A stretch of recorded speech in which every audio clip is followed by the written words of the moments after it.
Hi hello friends, ఈరోజు మనం కోవిడ్లో ఉన్న ఫైలాకా ఐలాండ్కి అయితే వెళ్ళబోతున్నాం. ఫైలాకా ఐలాండ్కి ఎలా వెళ్ళాలి ఏంటి అని వీడియో మొత్తం చూసేయండి. ముందుగా మనం కోవిడ్లోని సాల్మియాలో ఉన్న మెరీనా మాల్ దగ్గరికి అయితే వెళ్ళిపోవాలి. మెరీనా మాల్ దగ్గర ఎక్రాస్ వాళ్ళది టికెట్ కౌంటర్ ఉంటుంది, వెళ్ళి తీసుకోవాలి. టికెట్ 10 to 20 kd లోపు ఉంటుంది.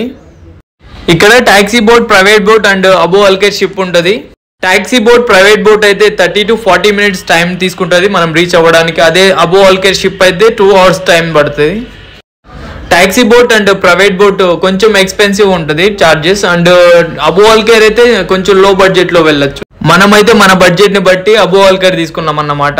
ఇది లాబీ, పార్కింగ్ ఏరియా.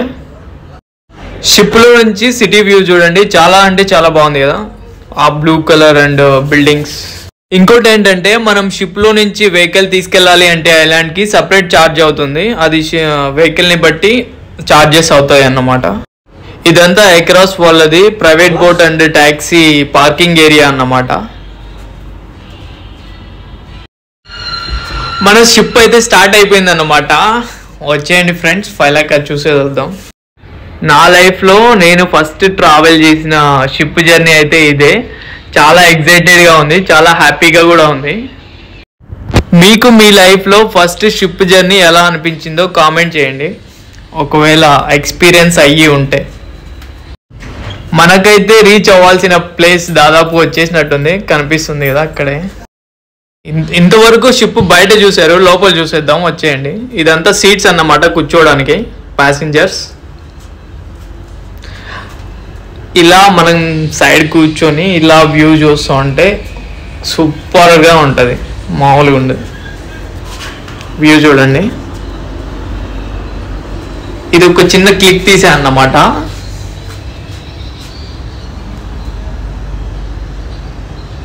విండో నుంచి వ్యూ ఎలా ఉంటుంది అని. నేను ఇందాక ప్రైవేట్ బోట్ అని చెప్పా కదా, అది ఇదైతే 40 minutesలో రీచ్ అయిపోద్ది. మనం రీచ్ అవ్వాల్సిన ప్లేస్ అయితే వచ్చేసింది ఆఫ్టర్ 2 hours జర్నీ తర్వాత. Welcome to Failaka island. మన షిప్ పార్కింగ్కి వెళ్ళిన తర్వాత ముందుగా ఇక్కడ కనిపిస్తున్న వెహికల్స్ అన్నీ వెళ్ళాలి.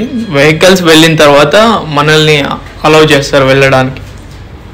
వెహికల్తో వచ్చిన వాళ్ళు ఎవరి వెహికల్లో వాళ్ళు వెళ్ళి కూర్చుంటున్నారు. ముందుగా షిప్లో వర్క్ చేసే వాళ్ళకైతే చాలా అంటే చాలా కష్టం ఉంటుంది. అది ఎక్కువ దించుతున్నారు కదా, అవి చాలా వెయిట్ ఉంటుంది.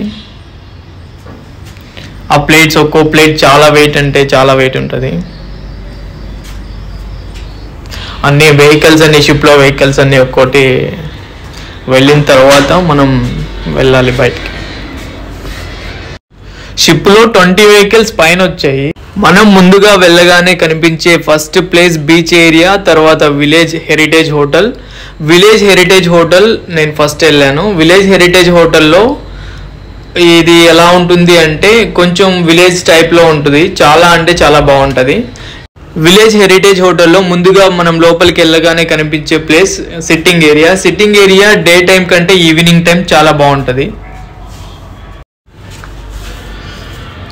అండ్ ఇక్కడ గ్లాసెస్తో కనిపిస్తుంది కదా, అది ఒక రెస్టారెంట్. రెస్టారెంట్ అని ఎందుకు చెప్తున్నా అంటే ఇక్కడ 2-3 రెస్టారెంట్ల కంటే ఎక్కువ ఉండవు. అది కూడా చాలా ఎక్స్పెన్సివ్. ఫుడ్ అయితే చాలా ఎక్స్పెన్సివ్ ఉంటుంది ఇక్కడ. విలేజ్ హెరిటేజ్ హోటల్లో ఒక రెస్టారెంట్ ఉంటుంది, ఒక మినీ మార్కెట్ ఉంటుంది. ఇక్కడ విలేజ్ హెరిటేజ్ హోటల్లో కువైటీస్ వీకెండ్స్లో చిల్ అవ్వడానికి వస్తూ ఉంటారు. వీకెండ్స్లో మాత్రం ఎక్కువ ఉంటారు జనాలు. నార్మల్ డేస్లో అంతగా ఉండరు విజిటర్స్. మార్నింగ్ వస్తే ఈవినింగ్ వరకు ఉండి వెళ్ళిపోతారు.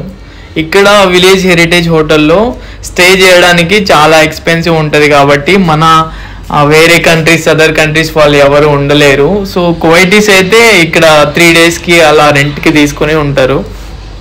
ఈ హోటల్లో దాదాపు 50 houses ఉంటాయి. ఒక్కో హౌస్ అంతా విలేజ్ టైప్లో ఉంటుంది కాబట్టి మనం చూసేద్దాం. ఇట్లా విలేజ్ టైప్ కాబట్టి ఇట్లా వీధులు మొత్తం ఇట్లా ఉంటాయి. ఇవన్నీ హౌసెస్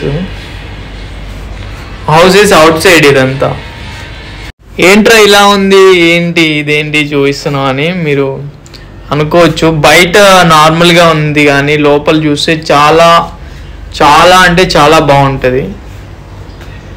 మీకు ఒక హౌస్ ఎగ్జాంపుల్కి చూపిస్తాను. ఈ స్ట్రీట్లో మనకు అక్కడక్కడ పెయింటింగ్స్ కూడా కనిపిస్తాయి, హ్యాండ్ పెయింటింగ్స్. అండ్ అక్కడ మ్యాటర్ కూడా ఉంటుంది, దానికి సంబంధించి మ్యాటర్ కూడా ఉంటుంది, సూపర్ ఉంటుంది. ఇదిగోండి మనం ఇల్లు చూపిస్తున్నా కదా, వచ్చేయండి. ముందుగా మనం ఓపెన్ చేయగానే ఫస్ట్ వచ్చే రూమ్ లివింగ్ రూమ్ ఉంటుంది. Living room with attached bathroom.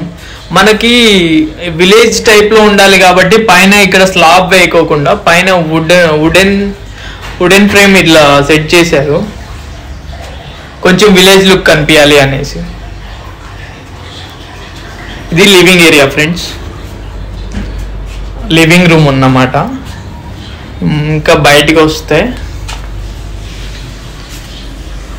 ఒక సెకండ్ మనం ఫస్ట్ బెడ్రూమ్కి వెళ్ళాలి. ఫస్ట్ బెడ్రూమ్, ఇక్కడ బెడ్రూమ్ విత్ అటాచ్డ్ బాత్రూమ్. ఈ బెడ్రూమ్ కూడా అటాచ్డ్ బాత్రూమ్ ఉంది. అండ్ ఇది కబోర్డ్స్, క్లాత్స్ ఏమైనా పెట్టుకోవడానికి విత్ ఏసీ ఉంది. అండ్ ఇక్కడ బెడ్ చూసారా, సూపర్ అంటే సూపర్ ఉంది కదా, చాలా బాగుంది. ఇక్కడ ప్రతి రూమ్కి ఏసీ ఉంటుంది. బయట టెంపరేచర్ చాలా హెవీగా ఉంటుంది కాబట్టి ఇక్కడ ఏసీ లేనిదే ఏ రూము ఉండదు. మన side AC non AC rooms అన్నట్టు ఉంటాయి కదా, ఇక్కడ అలా ఉండదు, ప్రతి రూమ్కి ఏసీ ఉంటుంది. అండ్ ఇది బాత్రూమ్, అటాచ్డ్ బాత్రూమ్.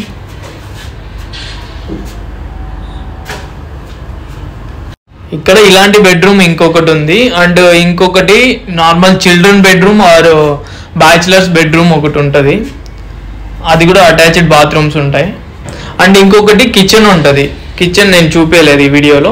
అండ్ ఇది చిల్డ్రన్స్ ఆర్ బ్యాచిలర్ బెడ్రూమ్ అండి, ఇట్లా ఉంటుంది. బ్యాచిలర్ ఆర్ చిల్డ్రన్ బెడ్రూమ్ సింగిల్గా అయినా ఇస్తారు మనకి. సింగిల్గా ఓన్లీ బ్యాచిలర్ బెడ్రూమ్ ఇది మాత్రమే కావాలి అంటే బ్యాచిలర్స్కి ఇది సెట్ అయిపోద్ది. అంటే కీస్ ఇవ్వరు, వేరే రూమ్స్కి యాక్సెస్ ఇవ్వరు, ఇది దీనికి మాత్రమే ఇస్తారు, మిగతా అంతా యూస్ చేసుకోవచ్చు, కిచెన్ అండ్ ఎవ్రీథింగ్. ఇదండి, ఇది విలేజ్ హెరిటేజ్ హోటల్. ఇప్పుడు మనం ఎక్రాస్ హోటల్కి వెళ్తాం. ఎక్రాస్ హోటల్లో 20 బెడ్రూమ్స్ మాత్రమే ఉంటాయి. ఇలాంటివి 20 అటాచ్డ్ బాత్రూమ్ విత్ బెడ్రూమ్స్ ఉంటాయి. 20 రూమ్స్ ఉంటాయి ఇక్కడ టోటల్గా, 25 అనుకుంటా. ఇక్కడ సపరేట్ ఛార్జెస్ ఉంటాయి. ఇక్కడ ఒక్కో రూమ్ సపరేట్ ఛార్జెస్ ఉంటాయి. అక్కడ ఫ్యామిలీస్తో వెళ్తారు, ఇక్కడ పార్ట్నర్తో కానీ ఇట్లా వస్తారు. ఇది సింగిల్ బెడ్రూమ్ కదా. మనం ఇక్కడ చాలా బాగుంటుంది. లోపల ఇదంతా లోపల 2 floors ఉంటుంది, చాలా బాగుంటుంది. నేను ఒక రూమ్ చూపిస్తాను మీకు. ఇక్కడ ఎక్రాస్ వాళ్ళ హోటల్ ఎలా ఉంటుంది అనేసి మీకు ఒక రూమ్ చూపిస్తాను. లోపలికి అయితే వెళ్ళిపోదాం. ఇది బెడ్స్ చాలా బాగుంటుంది, కొంచెం హెవీ ఉంటుంది, ఇక్కడ చాలా ఎక్స్పెన్సివ్ కూడా ఉంటుంది, చాలా బాగుంటుంది ఫ్రెండ్స్. ఇక్కడ ఎక్రాస్ వాళ్ళ హోటల్ ఇది. అది ఇందాక ముందు చూపించింది విలేజ్ హెరిటేజ్ హోటల్. ఇదంతా బీచ్ ఏరియా ఫ్రెండ్స్. మనము షిప్ ఎక్కడ దిగాం కదా, అక్కడ ఫస్ట్ ఇక్కడ బీచ్ ఏరియాలో ఈవినింగ్ టైం సిట్టింగ్ ఏరియా ఇది చలికాలం మాత్రము బాగా యూజ్ చేస్తారు. ఇది దివానియా అంటారు దీన్ని.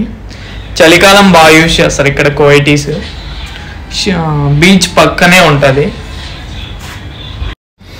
ఇక్కడ ఇది నార్మల్ దివానియా. ఇంకోటి నార్మల్గా సెట్టింగ్ ఉంటుంది, రూమ్స్ లాగా దివానియా ఉంటుంది. అక్కడంతా కనిపిస్తున్నాయి కదా, అవన్నీ సెట్టింగ్ బాగుంటుంది. అవి కొంచెం రిచ్, ఇది నార్మల్. అవి కూడా చూపిస్తాం పదండి. ఇక్కడ ఇదంతా కర్రలతో కట్టారు కదా, ఇక్కడంతా ప్లాంట్స్ వేసి అదంతా పైకి అల్లించడానికి వేశారు. ఇప్పుడిప్పుడు కొంచెం డెవలప్ చేస్తున్నారు గట్టిగా, చాలా బాగుంటుంది. ఇంకా ఇక్కడ బీచ్ ఏరియాలో rooms and lake area, zoo area and ఇంకా వార్ జరిగిన బిల్డింగ్స్, డిస్ట్రాయిడ్ ఏరియా అండ్ ఇంకొకటి సన్సెట్ పాయింట్ ఉంటుంది ఒకటి. ఇవన్నీ ఇంకో వీడియో చేసి చూపిస్తాను ఫ్రెండ్స్, బికాజ్ ఈ వీడియో చాలా లెంతీ అయిపోయింది. ప్లీజ్ ఫ్రెండ్స్, నా వీడియోస్ లైక్ చేయండి, నన్ను సపోర్ట్ చేయండి, నా ఛానల్ సబ్స్క్రైబ్ చేయండి ఫ్రెండ్స్. ఇంకో వీడియోతో మళ్ళీ కలుద్దాం.